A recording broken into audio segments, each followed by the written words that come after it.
We can focus in on that Luka shot, but I want to talk more in general about how the Mavs have become the most clutch team in the playoffs, because you're getting great contributions from across the board.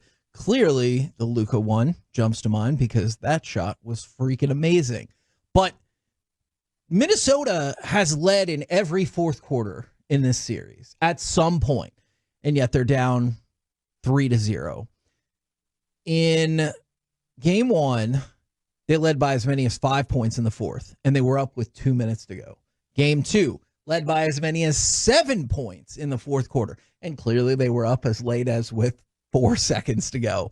And then in game three, they were up. It was closer, but they were up by 3 minutes, and the game was tied with 4 minutes to go. So in every single game in this series, Minnesota has been tied or ahead with 4 minutes or less to go, and they have no wins to show for it. And you could tell me all the games are close, and that's great, but this Dallas Mavericks team has played incredibly in clutch games this postseason. Yeah, I think you got a really good point on, as much as it is Luka and Kyrie having the ball too, when PJ Washington hits a late three, or Derek Jones Jr. hits a late three, or Luka leaves it up in the air for Daniel Gafford to put it home with a one-hand jam. Like, it's awesome. I can't remember who posted it. I definitely retweeted. I apologize. Is Gafford just dunked away the hopes and dreams of an entire state? But you brought up PJ Washington, because Kyrie and Luka are the more obvious ones. So PJ Washington hit the 2 free throws to close out game 6 in round 2. Hit a three-pointer that put the Mavs up for good in game 1 with 1:56 left.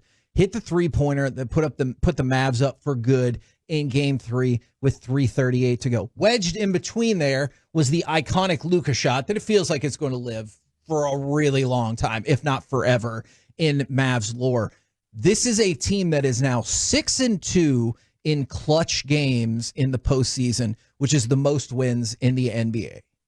Yeah, and I think I was watching ESPN, and they said the Mavs were third best in clutch minutes in the regular season. Exactly. So, yeah, this is what they do, and they said Minnesota was 22nd in the regular season, I believe, in clutch minutes. And so you're getting down the stretch here of these games, and they're saying the stats are playing out regular season-wise in that you have such a discrepancy in what these teams do in the last 5 minutes of very close games, and the Mavs are winning them in the last moments here, which is awesome. I'd love to be up by like 15 points going into the last 5 minutes. Sure.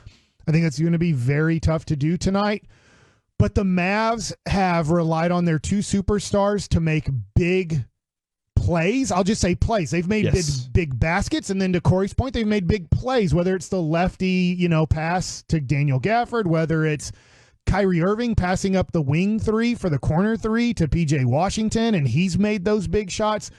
The Mavericks seem to be very confident in the last 4 minutes of these games, where Minnesota seems to be putting up very tough shots. Dude, you say confident too, and it's almost like the word confidence doesn't even do it justice, because they look like they love it so much in those moments. They look like, how Mike, you say this all the time. Somebody in a big moment looks like they went number 1 down their pants, or maybe even number 2. Like, they look like they have never even thought about that. That's not an option. They look like a Dolus in big moments. Thank God I finally got to this big moment, because I can do something special and maybe embarrass one of the other guys on the court. This is just, Kevin, I'll throw it to you here. Yeah. I'm just thinking about the Denver series that Minnesota upset the champs. None of their wins were close.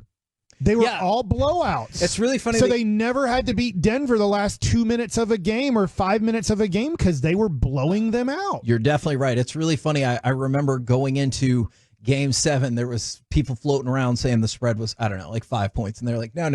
The spread should either be Denver by 17 or Minnesota by 30, because none of those games had felt particularly close.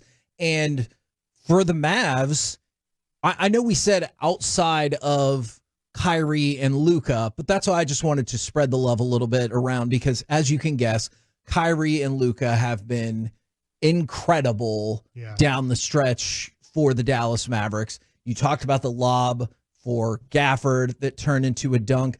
Kyrie Irving tied the game with 4 minutes and change that started a 14-1 run. Like, you have seen Luka and Kyrie be the catalyst for this. And how about the team defense? As we kind of talk about game 2 and game 3, for Luka to make that shot over Gafford, it was good defense on Anthony Edwards, great defense on denying passes, and him throwing the ball out of bounds. And so if you kind of look at it, the Mavericks down the stretch have played such great on-ball defense and then team defense to make the game so difficult, Reggie, on Minnesota to get a good look down the stretch. Yeah, I mean, it's obvious. It's very easy when we talk about clutch to talk about offense, but defensively, like, I think this is where the Mavericks have shown up in a big way, particularly as you mentioned, Mike. This is not a great closing Timberwolves team, and they're seeing ghosts even when they do that. Anthony Edwards is really the only playmaker that they have, particularly that you can depend on late in games.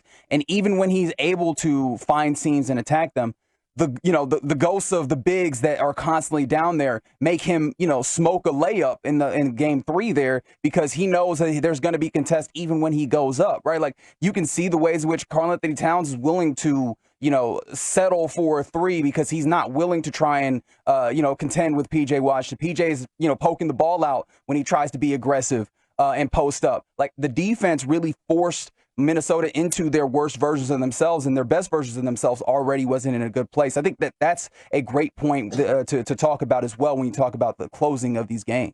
I just hope that Anthony Edwards doesn't realize when he's behind the free throw line and we have him stop that he still has 4 more steps to make it to the basket for a layup, because I'm watching Jaylen Brown has figured out the cheat code in the NBA that you can be 15 to 20 feet from the basket, not have a dribble, and then change your pivot foot twice and then run to the basket and lay it up. And there's it's like, he's too tired. The most He's too tired to amazing do thing that I've ever seen in basketball, that you can be outside the free throw line and have your dribble picked up and you can still get a layup from that position. Yeah, he's definitely too tired to even attempt to actually continue doing that. That's why he's shooting those mentally wide tired open too. threes. That dunk he had was one of the most amazing dunks I've ever seen in my life. Yeah, man. I mean, there's other ones that contend with it, but it's up and there. it's clearly sparked the team as well from there. And I know they talked about it in the broadcast, but you could see it. Yeah. It felt very much like the home run play or like the goal in hockey where you're like, all right, now let's try to get another one. And he went on a run himself and his energy level picked up tremendously. And then you just wonder how much that took out of him, that they were down by approximately 10 to 12 points. He gets the game tied up after the dunk and then makes a couple baskets, goes on a 7-0 run. I think at that point they might even taken the lead right around there. You just wonder how much energy that took out of Anthony Edwards to go on that third quarter run to get them back, because there is a tag team going on with Kyrie and Luka. And even though they're being honest, I believe here, they're not going, it's your turn, my turn, but they know that they have another guy who can take over the game in any moment. And right now, Anthony Edwards doesn't have another guy who can take over the game. Best case scenario would be, I guess, Naz Reid draining threes is their second best option. Right. Yeah. And so it'll be interesting if Karl-Anthony Towns tonight decides I need to get up 5 to 10 3-pointers again, no matter what. Kevin, the part of Daniel Gafford that I'm part of the clutch thing that's growing with me is when we started the playoffs, we were all like, oh my gosh, this dude disappeared. Like, we saw him playing so well in the regular season, and then the playoffs started, and we were like, "What? Where's Daniel Gafford at, man?"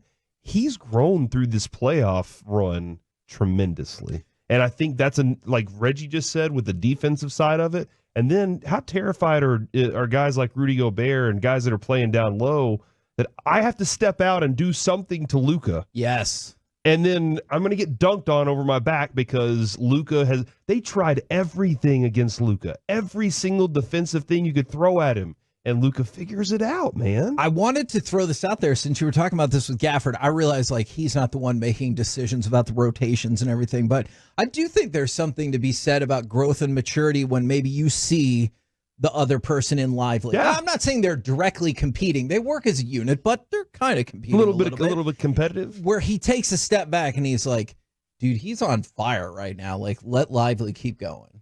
I'm with you on that. I'm going to keep going with the Lively Gafford combination, even though it sounds like you're just going to have the Gafford, maybe Maxi Kleba. And even that, more Dwight Powell. Last we saw, Kleba was questionable. Lively was doubtful. You don't have to like it, but can you rule out Dwight play? They're going to throw him in.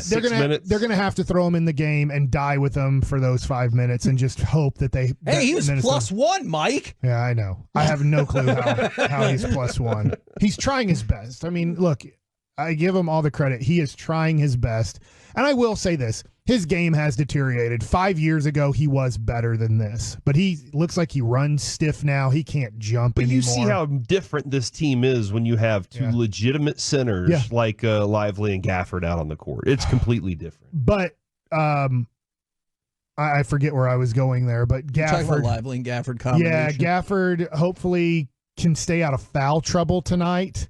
And I do think this, I don't know if this is where I'm going, but I think because Lively, his minutes were so effective, we're like, what's wrong with Gafford? But I don't think there's anything wrong with Gafford, even in his negative, like, oh, look, he was a -10 tonight. I don't feel like it's a -10, even when they're both healthy and playing together. I think that plus-minus for Lively is tremendous. I don't think it's a negative on Gafford, like, oh, man, it's just when Gafford's in, we're not the same. I think that he still was playing good minutes because you're like, well, he had, I don't know, 7 points and 9 rebounds, and he had 2 block shots. He was not playing bad. For some reason, it just gave him, in his minutes, was a negative plus-minus. But, Dwight Powell, I mean, I will give Jason Kidd, I guess, all the credit in the world here. He tried Dwight Powell. He went small quick. And he's like, screw it. I tried it for 2 minutes. And then he's like, I gotta give Gafford rest here. Going small didn't really work either because we go back to, I mean, literally, it's amazing when you go back to Dwight Powell. We go back to one of the worst defensive teams in the NBA, and yet for like 7 to 10 years, we tried to explain to Mavs fans, I'm telling you, he's the issue. And they're like, he's great. And you're like, no, I'm telling you, he's the issue. And then we get Lively and Gafford, and I think enough people are educated enough. Oh, now I see. Oh, so the issue was we were playing a non-NBA basketball player. Okay.